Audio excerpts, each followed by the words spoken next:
நவ கிரகங்கள்ல ரொம்ப இளமையான கிரகம்னு சொல்லக்கூடிய புதன் பகவானை அதிபதியாக கொண்டு வலம் வரக்கூடிய மிதுன ராசி அன்பு சொந்தங்களுக்கு வணக்கம்.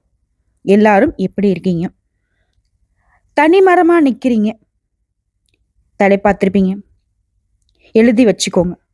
மிதுன ராசிக்காரங்கள செப்டம்பர் 10க்கு பிறகு நிகழக்கூடிய அதிசயம் அலட்சியப்படுத்தாம பாருங்க. உங்க வாழ்க்கையில் இருக்கக்கூடிய அவிழ்க்கவே முடியாத கஷ்டங்களை தரக்கூடிய சூழ்ச்சி முடிச்சுகளை அவிழ்க்க இந்த பதிவு உங்களுக்கு பலன் கொடுக்கும். மிதுன ராசி பொதுவா புதனுடைய ஆதிக்கத்துல பிறந்தவங்க. மிதுன ராசியா இருக்கட்டும், மிதுன லக்னமா இருக்கட்டும், மற்றவங்க வியந்து பார்க்கக்கூடிய அளவுக்கு அறிவாளிங்க. சத்தியம்ங்க. ஏன்னா மற்றவங்க உங்களை பார்க்குற விதத்துல உங்களுடைய படைப்பாற்றல் வெளிப்படுது. எப்பா சாமி, இவங்களுக்கு இருக்கக்கூடிய புத்தியில 1% நமக்கு இருந்தா நம்ம எங்கேயோ போயிடுவோமே அப்படின்னு மற்றவங்கள பார்த்து வியந்துதான் இருக்காங்க. ஆனா நம்முடைய புத்தியை நமக்காக நம்ம தான் பயன்படுத்துறது இல்லையே. ஸோ இது ஒரு புறம் இருக்கட்டும். ஸோ மிதுன ராசியை பொறுத்த வரைக்கும் வாழ்க்கையுடைய சூட்சுமத்தை சொல்ல போறோம்.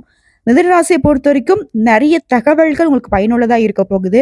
ஸோ இது ஆன்மீகத்திற்கும் உங்களுடைய அறிவாற்றலுக்கும் பொருந்தக்கூடிய பதிவா கண்டிப்பா இருக்கும்.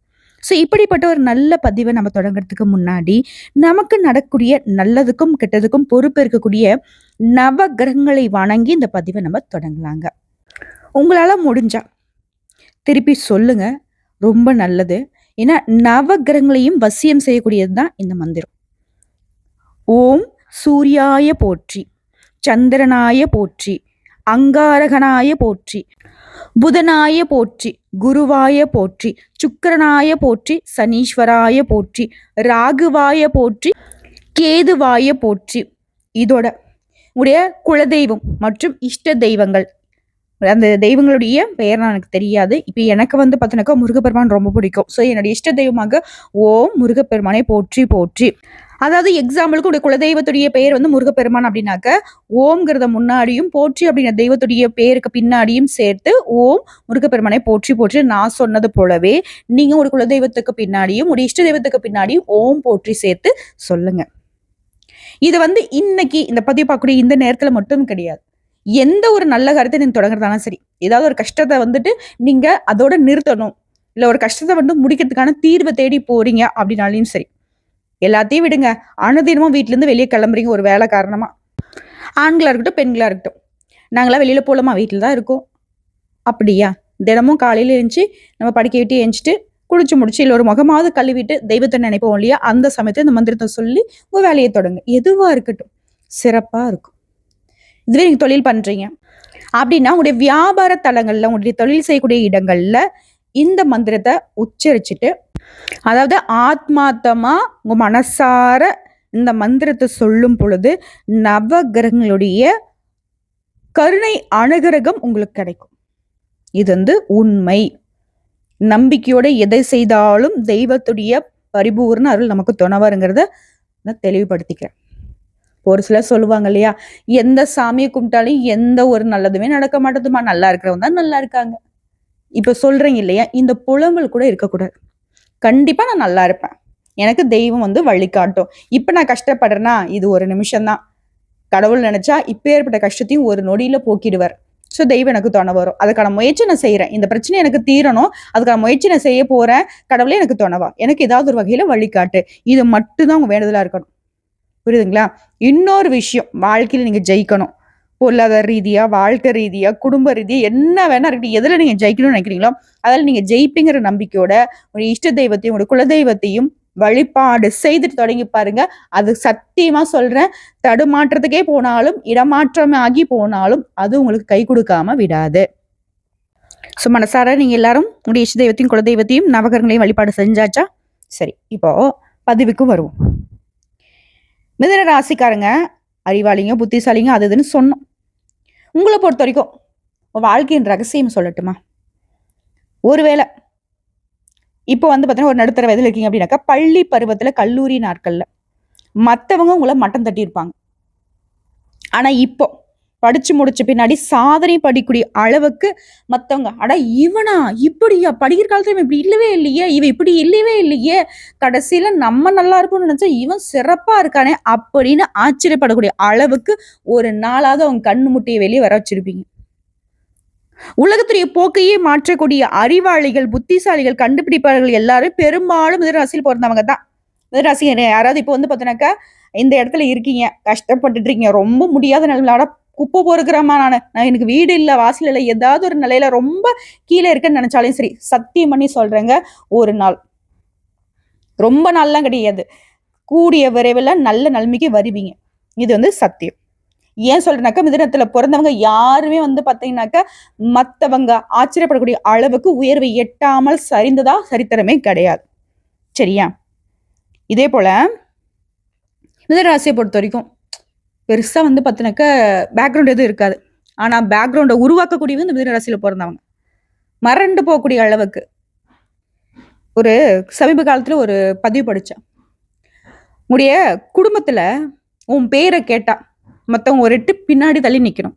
அது பயத்தாலையும் இருக்கணும், பணத்தாலையும் இருக்கணும், உடைய அதிகார தோரணையாலையும் இருக்கணும் அப்படின்னு சொல்லிட்டு அதை உருவாக்குறதுக்கும் அந்த வார்த்தைகள் ஒவ்வொன்றுத்துக்கும் தகுதியானவர்கள் இந்த மிதுன ராசிக்காரங்க.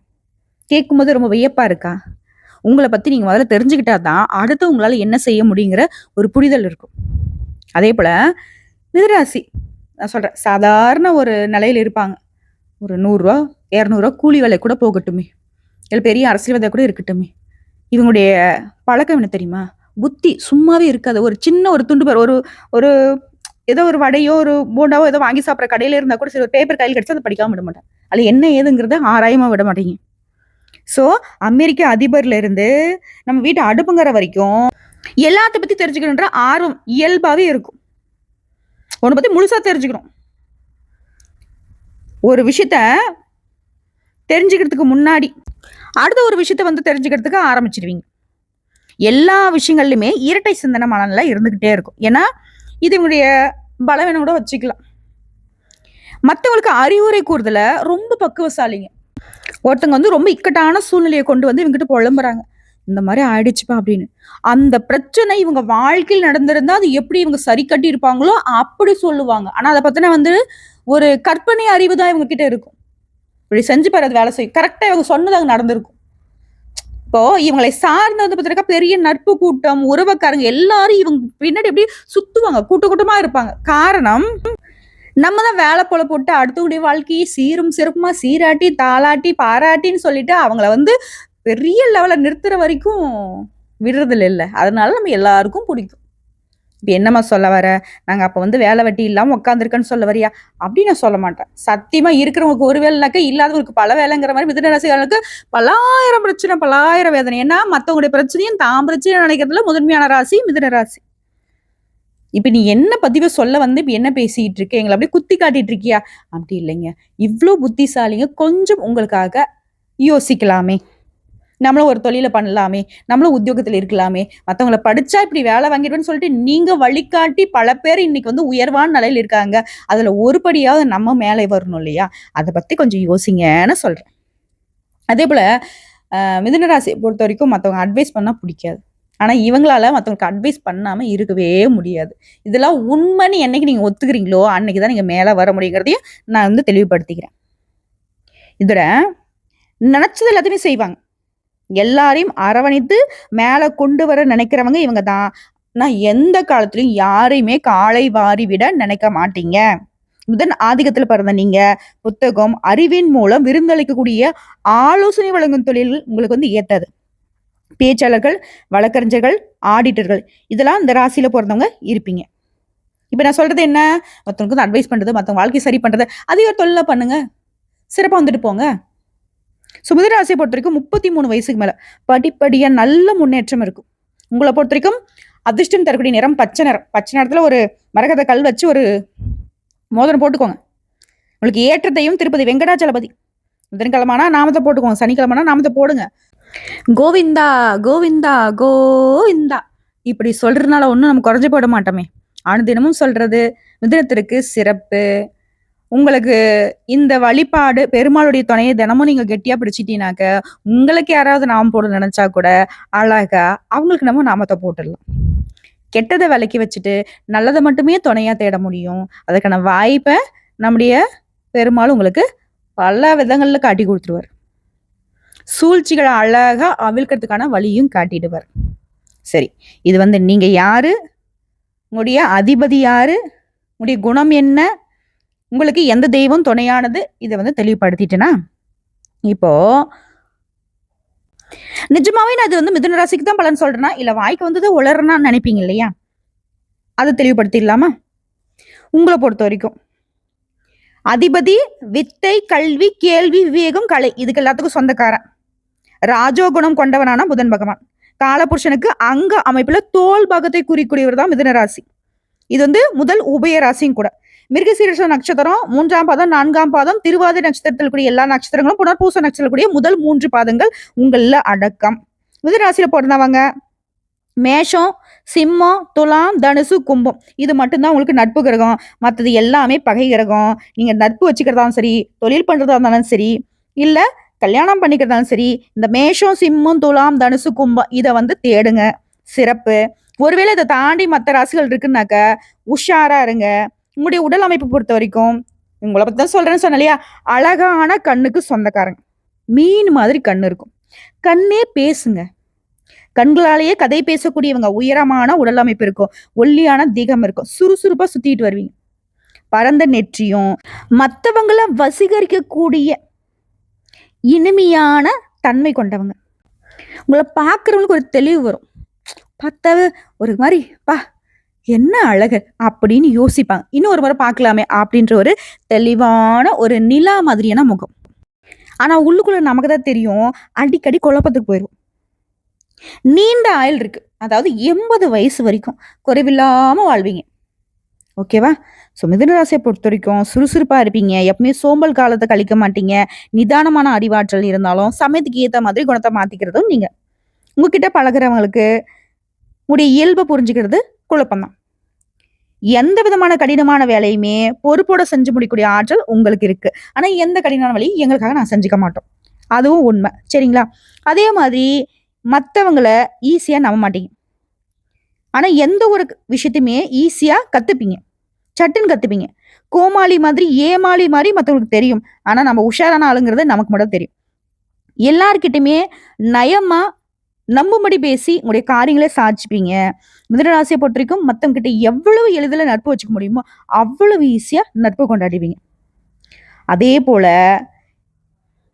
எவ்வளவு ஈஸியா பழகுறீங்களோ அதே வேகத்துல துண்டிக்கிறதுக்கும் தயங்க மாட்டீங்க. உண்மை நேர்மை இருந்துச்சாக்கா தொடரும். கொஞ்சமா அப்படி இப்படி இருந்துனாக்கா போயிட்டே இரு அப்படிங்கிற மாதிரி ஒதுங்கிடுவீங்க. அதிகமா சந்தோஷப்படுத்துவீங்க. கிண்டல் பண்றதில்ல, கேலி பண்றதில்ல, இதெல்லாம் பார்த்தினாக்கா கில்லாடிங்க. பல்வேறு மனப்பான்மை கொண்டவர்களுடைய கூட்டத்துல கூட மற்றவங்க எல்லாரும் ரசிக்கும்படியா ஒரு நம்பிக்கைக்குரிய பாத்திரமா நீங்க இருப்பீங்க. சமூக வாழ்க்கையை பொறுத்த வரைக்கும் நல்ல ஈடுபாடு இருக்கும். கலை இசைத்துறைகள்ல சிறந்து விளங்குவீங்க. உங்களை பொறுத்த வரைக்கும் மன வாழ்க்கை எப்படி அமைஞ்சிருக்கும் அமையும் அப்படிங்கிறத தெரிஞ்சுக்கோங்க. திருமண வாழ்க்கையை பொறுத்த வரைக்கும் மிதுன ராசிக்காலுக்கு அதிர்ஷ்டசாலியாவே நீங்க வளம் வரீங்க. உங்களுக்கு வாய்க்கூடிய வாழ்க்கை துணை அழகுலயும் சரி, அந்தஸ்துலயும் சரி உயர்வான நிலையில இருப்பாங்க. இன்னும் கொஞ்சம் கொஞ்சம் நடுவுல சின்ன சின்ன கருத்து வேறுபாடு தோன்றும். ஆனா அது மத்தவங்களுக்கு தெரியாத மாதிரியே மறைஞ்சு போயிடும். உள்ள என்னதான் பிரச்சனையே இருந்தா கூட வெளியில பாத்தீங்கன்னா ஒத்துமையா தான் இருப்பீங்க. சிற்றின்பத்துல கொஞ்சம் ஈடுபாடு இருக்கிறவங்க தேவையற்ற தொடர்புகள் இருக்கும். அது கொஞ்சம் கட் பண்ணிடுங்க. பொருளாதார நிலையை பொறுத்த வரைக்கும் மிதுன ராசியில பிறந்தவங்க ஆடம்பர வசதிகளை அனுபவிப்பதுல அதிக பிரியம் உள்ளவங்க. சுகவாசிகள்னே சொல்லலாம். வீடு மனை வசதிகளும் வண்டி வாகன வசதிகளும் விருப்பத்துக்கு ஏத்த மாதிரி அமையும். பணவர்கள் தாராளமா இருக்கும். வாழ்க்கை வசதிகளுக்காக விலை உயர்ந்த நவீன பொருட்களையும் ஆடை அணிகளையும் விரும்பி வாங்குவீங்க. இதுல வாழ்க்கை வசதியை அதிகப்படுத்துவதற்காக கடன் வாங்கறதுமே தயங்க மாட்டீங்க. ஆனா நிறைய கடனும் அதுக்கான வட்டியும் செலுத்த வேண்டிய நிலையில பாதிப்பு பெருசாயிடும். இதனால வம்பு பிரச்சனை சந்தித்தாலும் எதை பத்தியும் கவலையும் பட மாட்டீங்க. என்னம்மா சொல்ல வர? ரொம்ப ஆடம்பரத்தை விரும்புறீங்க. ஆனா கையில இருந்தா பண்ணுங்க. இல்லாட்டி சைலண்டா இருக்கிறது சிறப்பு. கடன் வாங்கி பண்றது இதெல்லாம் உஷாரா இருந்துக்கோங்க. இது உங்களுக்கு மட்டும் இல்ல. வசதி வாய்ப்புங்கிறது இவங்களுக்காக மட்டும் இவங்க பண்ணிக்கிறது கிடையாது. ஒட்டுமொத்தமா இவங்க ஒரு இடத்துல கடன் வாங்குறாங்க அப்படின்னாவே அது மத்தவங்களுடைய வசதி வாய்ப்புக்காக தான் இருக்கும். தன்னை சுத்தி இருக்கவங்க சந்தோஷமா இருக்கணும். கொஞ்சம் உயர்வா பேசணும். அது மிதுன ராசி பெரும்பாலும் புகழுக்கு அடிமையாகுவீங்க. நீங்க ரொம்ப நல்லவங்க அப்படின்ட்டா போதும். ஐஸ் கட்டிய வெயில்ல வச்சு உருகுற மாதிரி உருகிருவீங்க. நல்லா இருப்பான். அதாவது நீங்க நல்லவங்கன்னு சொன்னவன் ரொம்ப வசதி வாய்ப்போட இருப்பான். இருந்தாலும் ஏதாவது குடுக்கணுமேன்னு சொல்லிட்டு தங்கிட்ட இருக்கிறதெல்லாம் அள்ளி குடுக்குறதுல வள்ளல்கள். மனசு தாங்க கடவுள். மனசுக்காக ஏங்குறவங்க தான் நம்ம மிதுனம். அந்த மனச வச்சு பல பேர் பல விதங்கள்ல நம்மள துவம்சம் பண்ணியிருப்பாங்க. சிக்கலா கூட்டிட்டு போ. பிரச்சனை மாட்டி விட்டு வேடிக்கை பார்ப்பாங்க. பண பிரச்சனையா ஐனா கூட்டிட்டு போய் கடன் வாங்க வச்சு பிரச்சனை மாட்ட விட்டு வேடிக்கை பார்ப்பாங்க. சொந்த பந்தங்களா கூட்டு போய் நல்லா வேலை வாங்குவாங்க. கடைசியில பார்த்தாக்க ஒதுங்கி நில் அப்படின்னிடுவாங்க. நெறைய அசிங்கப்பட்டு, அவமானப்பட்டு, அல்லோலப்பட்டு இருந்தாலும் அந்த ஒரு வார்த்தை, "அ உங்களுக்கு மட்டும் தான் தெரியும். நீங்க வந்தா நல்லது" அப்படின்ட்டா போதும். அவன் பண்ண எல்லாத்தையும் மறந்து திருப்புன்னு போய் அசிங்கப்படுறது, அவமானப்படுறது நம்ம தான். உங்கள பொறுத்தவரைக்கும் புத்திர பாக்கியம், பிள்ளைகளால வீண் தொல்ல, கடன், வம்பு, வழக்கு ஏற்படும். அதே மாரி புத்திர பாக்கியத்துல கொஞ்சம் தாமதம் வருங்க. அவசரமா முடிவெடுப்பீங்க. உற்றார் உறவுக்காரங்க மற்றும் பெற்ற பிள்ளைகள் ஆதரவை கூட இழக்கிறதுக்கு இந்த அவசர முடிவு காரணம் வந்து நிக்கும். அதனால ரொம்ப பொறுமையா கையாளணும். மிதுனராசிய பொறுத்தவரைக்கும். மத்தவங்ககிட்ட பேசுறப்பமே பேச்சுல நிதானத்த கடைப்பிடிக்கணும். உறவுகள தக்க வச்சுக்கணும் அப்படின்னாக்க, ரொம்ப நீங்க இந்த உறவாட விஷயங்கள்ல கவனமா இருக்கணும். அதேபோல வயதான காலங்கள்ல பிள்ளையுடைய கருத்து வேறுபாடு காரணமா அவங்கள பிரிஞ்சு வாழக்கூடிய சூழ்நிலை கூட வரும். அதுக்கெல்லாம் அமைப்பு வந்து புத்திர பாக்கியத்துல கொஞ்சம் கேள்விக்குறியா தான் இருக்கு. தொழில பொறுத்தவரைக்கும் எந்த தொழில எடுத்தாலும் சரி, நீதியும் நேர்மையும் செயல்படுத்தி லாபத்தை அடைவீங்க. பேங்க்கு, வட்டி கடை, நகை வியாபாரம், ஆசிரியர் பணி, வக்கீல் பணி, அரசு தொடர்புடைய நிறுவனங்கள் இந்த மாரியான தொழில்கள்ல மிதுன ராசி ரொம்ப நல்லா பிரகாசிப்பீங்க. இது சம்மந்தப்பட்ட தொழில்களுமே உங்களுக்கு சிறப்பு தான். அதேபோல கமிஷன், ஏஜென்சி, கான்ட்ராக்ட், பால், நெய், வெண்ணெய், ஏற்றுமதி இந்த மாரியான விஷயங்களுமே லாபம் கிடைக்கும். மத்தவங்களுக்கு ஆலோசனை வழங்கக்கூடியதுல திறமை வாய்ந்தவங்க நீங்க. அதே தொழில எடுத்துக்கிட்டா கூட சிறப்பு தான். ஒருவேளை அரசாங்க உத்தியோகத்திலே இருக்கீங்க. பெரிய பெரிய அதிகாரத்திலே இருந்தா கூட, அடிஷனலா ஏதாவது உபத்தொழில் செய்யலாமான்னு யோசிப்பீங்க. அதாவது ஒரே கல்ல 2 மாங்கா அடிக்கிறதுல வல்லவர்கள். விவசாயத்திலுமே ஈடுபாடு இருக்கும். முடிஞ்ச வரைக்கும் கடினமா உழைப்பின்றி நாசுக்கான வேலைய தேர்ந்தெடுப்பீங்க. கணக்கு, கம்ப்யூட்டர், விஞ்ஞானம், ஆராய்ச்சி, கதை, வசனம் இந்த மாரியான விஷயங்கள்ல திறமைசாலிங்க. அது உங்களுக்கு பளிச்சிடும். வெளி வட்டாரங்கள்ல உடைய பேச்சு திறமையால எதையுமே சாதிக்கக்கூடிய ஆற்றல் பெற்றவங்க. எந்த தொழிலுமே உங்களுக்கு வந்து கஷ்டம் இல்லாத தான் இருக்கும். உணவு வகையில பொறுத்தவரைக்கும், முடிஞ்ச வரைக்கும் உஷ்ண உணவு சம்மந்தப்பட்ட உணவு தவிர்த்துக்கோங்க. காரசாரமா சாப்பிடுறது, இந்த அசைவ உணவுகள்லாம் பெரும்பாலும் வந்து உங்களுக்கு பாதிப்பு தான். முடிஞ்ச வரைக்கும் பாலு, தயிரு, நெய், வெண்ணெய், பசலைக்கீரை, தக்காளி, அவரை, தர்பூசணி, முட்டை, பழ வகைகள், வாழைப்பூ இந்த மாரி உணவுப் பொருட்கள உணவுல சேர்த்துக்கிறது ரொம்ப நல்லது. உங்கள பொறுத்தவரைக்கும் ராசிய வச்சு சொல்றேங்க. எப்பவும் வந்து பாத்துருக்க எல்லார் கூடயும் ஒத்துமையா இருக்கணும்னு நினைப்பீங்க. எல்லாருமே நம்மள சுத்தி இருக்கவங்கள சந்தோஷமா இருக்கணும்னு நினைக்கக்கூடிய ஆட்கள் நீங்க. எப்பவுமே கஷ்டத்த பார்த்து பயப்படவே மாட்டீங்க. சவாலான விஷயங்கள செய்யறதுல வந்து ரொம்ப சந்தோஷம். அலாதி பிரியம்னு சொல்லலாம். பாக்கியாதிபதி சனி இளமையின் பிற்பகுதியிலயும் சரி, முதுமையுடைய ஆரம்பத்திலயும் சரி தொடுவதனால மகிழ்ச்சிக்கு எந்த ஒரு குறையும் இருக்காது. இதுல உங்கள பொறுத்தவரைக்கும் உங்களுடைய ராசி சின்னம் என்னங்க? கதை ஏந்திய ஆணும், வீணை ஏந்திய பெண்ணும். பெண்மையும் ஆண்மையும் சம அளவுல இருக்கக்கூடிய ராசி. சரிங்களா? ராசிப்படி மிதுனத்துல பொறந்தவங்களுக்கு செவ்வாய், ராகு, குரு. இவங்க முறையே மிருகசீரிஷம், திருவாதிரை, புனர்பூசம் இந்த நட்சத்திரங்கள் வாயிலாக ராசிக்கு அனுகூலம் செய்வாங்க. அதாவது செவ்வாய், ராகு வந்து பாத்தீங்கன்னாக்கா, நமக்கு எப்பவுமே ஒரு கண்ணோட்டம் என்ன இருக்கும்? தப்பான ஆளுங்க. இவங்கள வந்தா வந்துட்டு நமக்கு கஷ்டம் வரும்னு நினைக்கிறோம். ஆனா இவங்களே உங்களுக்கு நட்சத்திரத்துக்கு ஒரு வகையில சம்மந்தப்பட்டவங்களா இருக்கிறதுனால உங்களுக்கு அனுகூலம் செய்வாங்க. இவங்கள பத்தி பயப்பட வேணாம். ஜாதகத்த பொறுத்தவரைக்கும் மிதுனத்துல பொறந்தவங்களுக்கு சுக்கிரனும், சனியும் பலம் பொருந்தி இருந்துட்டா, தொழில்ல முன்னேற்றம் பார்ப்பீங்க. சமுதாயத்துல பேரும் புகழும் அங்கீகாரத்தோட வலம் வர முடியும். அதுவே புத சேஷ்திரமாக இருப்பதால, எல்லா விஷயத்தையும் அலசி ஆராய்வதுல, வாத பிரதிவாதங்கள்லயுமே திறமை இருக்கும். புதிய பொருள் மீது, புதிய தொழில் மீது அதீத ஈர்ப்பு வரும். அதே மாதிரி பணம் சம்பாதிக்கிறதுல பல வழிகளை தேர்ந்தெடுக்கக்கூடிய துணிவு இந்த ராசிக்காருக்கு மட்டும்தான் இருக்கு. பல கண்டுபிடிப்புகளை ஒண்ணு சேர்த்து தனது லாபத்தை பெருக்க முற்படுவதும் உண்டு. வியாபார நோக்கத்தோட தான் எல்லாத்தையும் பார்ப்பீங்க. நெருங்கிய நண்பர்கள் மற்றும் உறவுக்காரங்களுடைய எண்ணிக்கை வந்து குறைவுதான். ஆனா சொந்த பந்தத்துடைய கூட்டமும் நட்பு கூட்டமும் பெருசுதாங்க. ஆனா நெருங்கியன்னு நான் சொல்லிட்டேன். ஏன்னா மிதுன ராசியை பொறுத்த வரைக்கும் அலசி ஆராய்ந்து நெருக்கத்தை கொடுக்கக்கூடியவங்க. சனி, புதன், கேது, சுக்கிரன் தசை படிப்படியாக செயல்படும். இப்ப சனி பகவான் உங்களுக்கு பாக்கியாதிபதியா வராரு. உடைய இளமை காலத்துல கடைசியிலையும் முதுமையுடைய ஆரம்பத்தையும் தொடர்றதுனால மகிழ்ச்சி குறைவு இருக்காது. முதுமைய முழுமையா வியாபத்திருக்கிறதுனால, லக்னாதிபதியாவும் இருக்கிறதுனால முதுமை துயர் தொடாமல் சென்று விடும். ஒரு சிலர் சொல்லுவாங்க வயசான காலத்துல இப்படி கஷ்டப்படுறேன், ஆனா அது வந்து மிதுன ராசிக்கு வாய்க்காது. சந்தோஷமா இருப்பீங்க. அதாவது கடைசி காலம்ங்கிறது உங்களுக்கு ரொம்ப வசதி வாய்ப்புகளோட நினைச்சதெல்லாமே சாப்பிடக்கூடிய, நினைச்சதெல்லாமே அனுபவிக்கக்கூடிய அளவுக்கு நல்ல நிலையில இருப்பீங்க. தசைகளின் புக்தியிலுமே அந்தரத்தில் 9 கிரகங்களுடைய பங்கு சிறு சிறு மாற்றத்துக்கு காரணமா அமைந்தாலும், ஒட்டுமொத்தமா மகிழ்ச்சிக்கு உத்தரவாதம் இருக்கும். மிதுன ராசியில பொறந்தவங்க எந்த ஒரு விஷயத்தை செய்தாலும் சரி, கூட இருக்கிறவங்க என்ன சொல்லுவாங்க, இத வந்து தெரிஞ்சுக்கிறதுக்காக காத்துட்டு இருப்பீங்க. எந்த ஒரு பிரச்சனையும் சரி, துல்லியமா நீதி வழங்குவதுல வல்லவங்க. நெருங்கிய நண்பர்கிட்ட கூட உதவி கேட்க தயங்குவீங்க. பலருக்கு வந்து பார்த்தீங்கன்னாக்கா வேலை பார்க்கக்கூடிய இடங்கள்ல அதிக பாராட்டு கிடைக்கும். மற்றவங்கள அனுசரிச்சு போக தெரியாது. பதவி சலுகை பெறுவதில் சின்ன சின்ன தடைகள் வரும். பாகிஸ்தானத்துக்கு அதிபதி சந்திரன். மனசுல அப்பப்போ மாற்றங்கள் நிகழ்த்தப்பட்டு தான் இருக்கும். ஸ்தானம்ங்கிறது செலவையும் சேமிப்பையும் குறிக்கூடிய இடம். அதாவது இந்த ஸ்தானம் ஓகேங்களா, அதாவது பாகிஸ்தானம். உங்ககிட்ட எவ்வளவு பணம் கொடுத்தாலும் சரி, அது வந்து சேமிக்கிறதுக்கு வழி அமையாது. மூத்த உடன்பிறப்பு ஆண்களா இருக்கட்டும் பெண்களா இருக்கட்டும், உங்களுக்கு பாசம் இருந்தாலும் இளைய உடன்பிறப்பு ஸ்தானம் 3ஆம் இடத்துக்கு சூரியன் அதிபதியாக வருவதனால இளைய உடன்பிறப்பு கிட்ட அதிக அன்பு காட்டுவீங்க. உங்களுக்கு வந்து பூர்வ புண்ணிய ஸ்தானமாக திகழ்வது வந்து துலாம், அதோட அதிபதி சுக்கிரன். இதனால இறையருள் வந்து உங்களுக்கு இயல்பாவே இருக்கும். உத்தியோகஸ்தானத்துக்கு அதிபதி குரு. ஒரே இடத்துல வேலை பார்க்க விட மாட்டார். சில வந்து சுயதொழில் தொடங்கிறீங்க, அதுக்கு வாய்ப்பு இருக்கு. சொந்த வீடு யோகம் இருக்கு அப்படின்னு கேட்டினாக்க புதன் ராசி அதிபதி. உங்களுக்கு வந்து வீடு அமைவது கொஞ்சம் தாமதமாகும். கல்வியில மேம்பட்டு விளங்குவதால வெளி மாநிலம் வெளிநாடு இது போன்ற வேலை நிமித்தமா மாறிக்கிட்டே இருப்பீங்க. உங்களுக்கு சொந்த வீடு வாங்குவதுல வந்து அவ்வளவா இன்ட்ரெஸ்டே இருக்காது. அவங்களுக்கு அமைறது அடுத்தப்பட்ட விஷயம். 45 வயசுக்கு மேல சொந்த வீடு அமையும். புதனுக்குரிய வழிபாட்டு தெய்வம் பார்த்தனாக்கா மதுரை மீனாட்சி அம்மன் தான். இந்த அம்மனை மனதார வணங்கி வந்தால் மிதுன ராசிக்காரர்களுக்கு சீக்கிரமா அழகான சொந்த வீடு அமையும். உங்களுக்கு வந்து அதிர்ஷ்டம் தருகிற நிறங்கள் அப்படிங்கிறது பச்சை, வெள்ளை, பழுப்பு. அதிர்ஷ்ட பூக்கள் நந்தியாவட்டை, மல்லிகை, வெண்தாமரை. இதுல வந்து மிதுன ராசிக்கு அதிர்ஷ்டம் தரக்கூடிய பூக்கள். அதே போல அதிர்ஷ்டம் தரக்கூடிய கிழமைகள் திங்கள், வெள்ளி, சனிக்கிழமை அதிர்ஷ்டம் வந்து சேரும். அதே போல நீங்க அணிய வேண்டிய மோதிரம் வைரத்தை வெள்ளி அல்லது பிளாட்டினத்துல பதித்து அணியலாம்.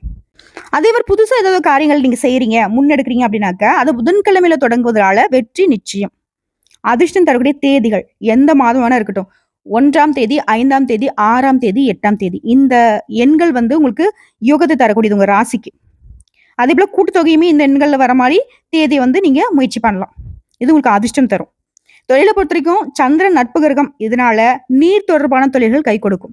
வெள்ளி ஆபரணம் தொடர்பான வியாபாரமே சிறப்பு தரும். அதே போல யோகம் தரக்கூடிய பலன்கள் வழிபாடுகள். மிதுன ராசிக்காரர்களுக்கு புதன் வழிபடுவதும் சுக்கிரனையும் சனியும் வழிபாடு செய்யறதும் சிறப்பு. நீங்க சொல்ல வேண்டிய மந்திரம் பும் புதாய நமக, சும் சுக்ராய நமக, சம் சனைச்சராய நமக. இந்த 3 மந்திரத்தையும், அதாவது புதன் பகவான், சுக்கிர பகவான், சனி பகவான், இந்த 3 தெய்வங்களையும் ஒரு சேர அனுதினமும் மந்திரத்தால வழிபாடு செய்ய அதிர்ஷ்ட யோகம் கூடி வரும். இதுல ராசி அதிபதியான புதன் காற்று கிரகம் அப்படிங்கிறதுனால வீட்டுல குருவாயூர் அப்பரை வழிபாடு செய்வது விசேஷ பலன்களை கொடுக்கும். மிதுனம் அப்படின்னாவே என்னங்க, இரட்டை. அதே மாதிரி ராசி அதிபதி புதன் அப்படிங்கிறதுனால பெரும்பாலும் பெருமாள் கோயில்கள் உங்களுக்கு ஏற்றவையாக அமையும். அதிலும் ஒரே தளத்துல இரட்டை பெருமாள் அருளும் தளம் இருக்கிறது ரொம்ப விசேஷம். திருநெல்வேலியிலிருந்து 25 கிலோமீட்டர் தூரத்துல அமைந்துள்ள திருத்தொலை வில்லிமங்கலம், அதாவது 108 திவ்ய தேசங்கள்ல 2 திவ்ய தேசங்கள் அருகருகே இருப்பது இங்க மட்டும்தான். இரு கோயில்களையுமே நம்மாழ்வார் மங்களாசாசனம் செய்திருக்கிறார். முதலாவதான திருப்பதியில் எழுந்தருளும் பெருமாளின் திருப்பெயர் தேவபரான். 2ஆவதான திருப்பதியில் அருளும் பெருமாளின் நாமம் அரவிந்த லோசனன். இந்த 2 தெய்வங்களை வழிபாடு செஞ்சுட்டு வந்தீங்கன்னா நீங்க நினைச்ச காரியங்கள் எல்லாமே இனிமையா நடந்தேறும். நீங்க மிதுன ராசி மிருகசீரிட நட்சத்திரக்காரர் அப்படின்னா திருவள்ளிக்கேணி பார்த்தசாரதி பெருமாளை வழிபடலாம். திருவாதிரை அப்படின்னாக்க சிதம்பரம் நடராஜரை தரிசித்து வழிபாடு செய்யலாம். புனர்பூஷம் அப்படின்னாக்க விருதாச்சலம் சேலம் வழியிலிருந்து சுமார் 3 கிலோமீட்டர் தொலைவில் இருக்கிற மணவாள நல்லூரில் அருள் புரியும் கொளஞ்சி அப்பரை வழிபாடு செய்வதனால நீங்க தொட்டது எல்லாமே துலங்கும். ஒட்டு மொத்தமா மிதுன ராசிக்காரர்களுக்கு உடைய வாழ்க்கையுடைய அமைப்பை தெளிவுபடுத்தியாச்சு. இதுல ஒரு ஜாதக கட்டத்துல 12 பாவங்கள் இருக்கும். லக்னம்ங்கிறது முதல் பாவங்க. அதுலேருந்து கணக்கு போட்டுருக்காங்க. 5ஆம் பாவம், 9ஆம் பாவம், 10ஆம் பாவம், 11ஆம் பாவம். இது வந்து உங்களுக்கு சாதகமான பாவங்கள். 5ஆம் பாவத்துல குருவோ சுக்கிரனோ இருந்துட்டா உங்களுக்கு மிகுந்த அதிர்ஷ்டம். கல்வி ரீதியா, பிள்ளைகள் ரீதியா, கலை ரீதியா வெற்றியாளர்கள். 9ஆம் பாவத்துல குருவும் சூரியனும் இருந்துட்டா வாழ்நாள் முழுவதும் உங்களுக்கு அதிர்ஷ்டம் வரும். உங்க ராசி கட்டத்தை எடுத்து வச்சுக்கோங்க. பாக்கியம், ஆன்மீகம், தர்மங்கிறது தான் 9ஆம் பாவம். இதுல வந்து குரு சூரியன் இருந்துட்டா நீங்க அங்க வந்து சக்சஸ். 10ஆம் பாவம் தொழில், கீர்த்தி, பேரு புகழ்னு சொல்றோம் இல்லையா, தொழில வெற்றி அடையணும்னு சொல்றோம் இல்லையா, அந்த இடத்துல சூரியனும் சனியும் நல்ல நிலையில இருந்துட்டாக்க பெரிதளவுல பாதிப்பு வராது. ஏன்னா சனி பகவானும் சரி, சூரிய பகவானும் சரி, இது வந்து நாங்க அசுபகர்கள்னு சொல்லுவோம். ஏன்னா சூரிய பகவானே வந்து பார்த்தீங்கன்னா பாதி அசுபம் தான். அதே போல 11ஆம் பாவம் இது வந்து பார்த்தீங்கன்னா லாபம், நட்பு. ஸோ இந்த இடத்துல சனி பகவானும் குரு பகவானும் இருந்தால் நிறைய ஆதாயங்கள் உங்க வாழ்நாள் முழுவதும் கிடைக்கும். இதை அடுத்து 6, 8, 12, 4, 7 இந்த பாவங்கள் கொஞ்சம் உங்களுக்கு பாதகத்தை தரக்கூடிய பாவங்கள். 6ஆம் பாவத்துல செவ்வாய், ராகு இருந்தா இது வந்து உங்க சுய ஜாதக பரிசோதனைங்க, எடுத்து வச்சுக்கோங்க. இருக்காங்களான்னு பாருங்க. அப்படி இருந்துட்டா கடன், நோய், எதிரி வரும். 8ஆம் பாவத்துல ராகு, கேது இவங்க இருந்தா திடீர் பிரச்சனை, ஆயுள்ல சிரமம் வந்து சேரும். 12ஆம் பாவம் சனி, கேது அந்த இடத்துல இவங்க இருந்துட்டா செலவு, தனிமையில இருப்பீங்க, வெளிநாட்டுல சிக்கல் வரும். அதே போல 4ஆம் பாவம் அந்த இடத்துங்கள்ல சனி, ராகு இருந்துட்டா வீடு, குடும்பத்துல சிக்கல் வரும். 7ஆம் பாவம் ராகு, கேது இருந்துட்டா திருமணத்துல பிரச்சனை வரும். ஸோ இப்போ என்ன பண்றது? இதெல்லாம் சரி பண்றதுக்கு நான் பரிகாரம் பின்னாடி சொல்றேன். அதே போல கிரக கூட்டணி புதனும் சனியும் சேர்ந்துட்டா தாமதமாகும், மன அழுத்தம் வரும். புதன், செவ்வாய் சேர்ந்துட்டா உங்களுடைய அதிபதி கூட சொல்றேன், கோபம், வாதம், சண்டை, சச்சரவு. புதன் கூட ராகு, கேது இருந்துட்டா குழப்பம், தவறான ஆலோசனைய பார்த்துருவீங்க. அதே போல சந்திர பகவான் பலவீனமா இருந்துட்டா மன அழுத்தம், அமைதியின்மை. அதே போல சனி வந்து 6, 8, 12 இந்த 6, 8, 12ங்கிறது நம்ம வந்து அசுப பாவங்கள்னு நாங்கள் ஜோதிட ரீதியா சொல்லுவோம். இந்த இடங்கள்ல சனி இருந்துட்டா கண்டிப்பா உடல் ரீதியா கடன் பிரச்சனை, வேலை பிரச்சனை, ஆரோக்கிய பிரச்சனை 3த்தையுமே சேர்த்து கொடுத்துருவார். இப்போ வந்து ஒருவேளை இந்த கட்டங்கள்ல நான் சொன்ன பாவங்கள்ல இந்த மாதிரி ஆட்கள்லாம் இருக்காங்க அப்படின்னாக்கா பயப்பட வேணாம். புதன் பகவானை ஃபர்ஸ்ட் நம்ம பலப்படுத்தணும். ஏன்னா நம்முடைய அதிபதி. புதன்கிழமையில பச்சை ஆடை அணிந்து விஷ்ணு வழிபாடு, அதே போல பச்சை பயிரை தானம் கொடுத்து ஓம் பிரீம் புத்தாய நமக இந்த மந்திரத்தை 108 முறை சொல்லுங்க. புதனை வளப்படுத்திடலாம். அடுத்து சனி, ராகு, கேது சாந்தி. சனிக்கிழமைகளை எள்ளெண்ணெய் தீபம் ஏற்றி எள்ளெண்ணெய் தானம் கொடுக்கறது, எள் தானம் கொடுக்கறது சிறப்பு. அதே போல கருப்பு எள் தானம் கொடுக்கும் போது வாங்கல அப்படின்னாக்கா எள்ளு மிட்டாய் இருக்கு இல்லையா, அதை வந்து நீங்க தானமா கொடுங்க. அதே போல நாக பூஜை, பிள்ளையார் வழிபாடு இந்த சனி பகவான், ராகு, கேது பிரச்சனையை சரி கட்டிடலாம்.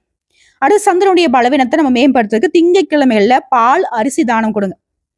ஓம் சோம் சோமாய நமக இந்த மந்திரத்தை 108 முறை திங்கக்கிழமையில சொல்லுங்க. சந்திர பகவானை பலப்படுத்திடலாம். அதே போல செவ்வாய் பகவானை நம்ம வந்து வலுப்படுத்தணும், அவரை வந்து சாந்திப்படுத்தணும். அவர் நமக்கு சாதகமா இல்லை அப்படின்னாக்க செவ்வாய்க்கிழமையில முருகப்பெருமான் வழிபாடு, அதே போல சிவபெருமானுக்கு பால் அபிஷேகம் செவ்வாய்க்கிழமையில செய்யறது சிறப்பு. இதெல்லாம் பண்ணிட்டோம் அப்படின்னா நம்மள மாதிரி ஒரு உயர்வான வாழ்க்கை யாருக்கும் அமையாது. இது வந்து பார்த்தீங்கன்னாக்கா ஒரு 1000 ரூபாய் கொடுத்துட்டு நீங்க தெரிஞ்சுக்க வேண்டிய ஒரு விஷயம். இது வந்து குறைஞ்சபட்சம் நான் சொல்றேன். மற்ற ஜோதிடர்கள் எவ்வளவு வந்து சார்ஜ் பண்றாங்க நமக்கு தெரியாது, நமக்கு அந்த பழக்கம் இல்லை. நம்மளை பொறுத்த வரைக்கும் எல்லாமே எல்லாருக்கும் நல்ல வழிகாட்டுதலோட எல்லாரும் நல்ல வாழ்க்கையே வாழணும், நல்லது கடத்தை தெரிஞ்சுக்கணும், தெய்வத்தை மட்டும் நம்பணும். புரியுதுங்களா?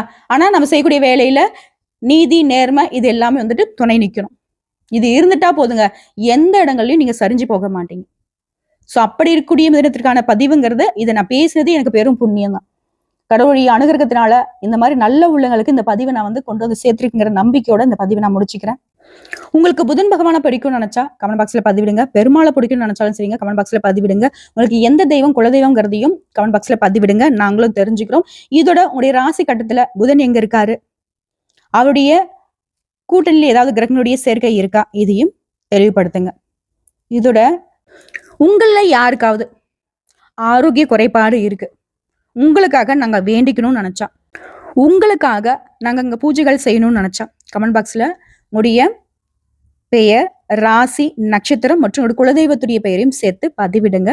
கண்டிப்பா கடவுள் வந்து கூடிய விரைவில் உங்க வாழ்க்கையில கூடிய எல்லா சிக்கல்களையும் சரி செய்து கொடுப்பார். கண்டிப்பா மிதனராசி ஜெயிக்கிறது உறுதி. மிதனராசியில பிறந்ததே புண்ணியம்தான். நீங்க இது நாள் வரைக்கும் வந்துட்டு சோர்ந்து போய் இருந்தா கூட நான் சொல்றேன், புதன் துணை இருக்கு, புத்தி உனக்கு கையில இருந்தா எப்பேற்பட்ட வீழ்ச்சியுமே வந்துட்டு ஒரு கை பார்த்துடலாம். ஸோ வெற்றியாளர்கள் நாம பிறவிலேயே வெற்றி கொள்ள பிறந்தவங்க, அதை மறந்து இருந்துடாதீங்க. என்னங்க வெற்றி அடைஞ்சிடலாமா? நம்மளை ஏழமா பார்த்தவங்க மூஞ்செல்லாம் கரியை பூசிடலாமா? முடியுங்கிற நம்பிக்கைய வளர்த்துக்கோங்க. உங்களால முடியாது, இந்த உலகத்துல ஒண்ணுமே இல்லங்கிறத உங்களுடைய ராசியையும், உங்களுடைய ராசியில இருக்கக்கூடிய நட்சத்திரங்களையும், உங்களுடைய ராசி கட்டங்களையும் எல்லாத்தையும் வைத்து நான் அழகா தெளிவுபடுத்தி சொல்லிட்டேன். இதுக்கு மேலயும் என்னால முடியாது. இதுக்கு மேலயும் என் வாழ்க்கை இப்படி கஷ்டம், சிரமம், இப்படி எதிர்மறையான சிந்தனைகள் ஏதாவது இருந்தாலும் தூக்கி போட்டுட்டு நேர்மறையா சிந்திங்க. உங்களால முடியாது. இந்த உலகத்துல யாராலயும் முடியாது. நீங்க தான் தெய்வம். நீங்க தான் எல்லாமே. ஏன்னா உங்களுக்குள்ள தெய்வ அனுகிரகம் நிறைஞ்சிருக்கு. அதை வெளிக்கொண்டு வாங்க. சில சூழ்ச்சிகள் உங்களை இது நாள் வரைக்கும் கண்ணையும் கட்டி இருண்ட ஒரு ரூமுக்குள்ள அடைச்சு வச்ச மாதிரி வச்சிருந்தாங்க. இப்போ உங்களுக்கு அந்த இருட்டு ரூமையும் திறந்து விட்டாச்சு. உடைய கண் கட்டையும் அவிழ்த்தாச்சு. இனி இந்த உலகம் ரொம்ப பிரகாசமானதுங்கிறத நீங்க தான் வெளிச்சம் கொண்டு வரணும். உடைய 2 கண்கள் தான் உலகத்திற்கே வெளிச்சம் தரக்கூடியது. அதை மறந்துடாதீங்க. உடைய பலம் என்ன, பலவீனம்ங்கிறத தெரிஞ்சுக்கிட்டு செயல்படுங்க. வெற்றி உங்க பக்கம். தெய்வங்கள் உங்களுக்கு துணை நிற்கும். வாழ்த்துக்கள்.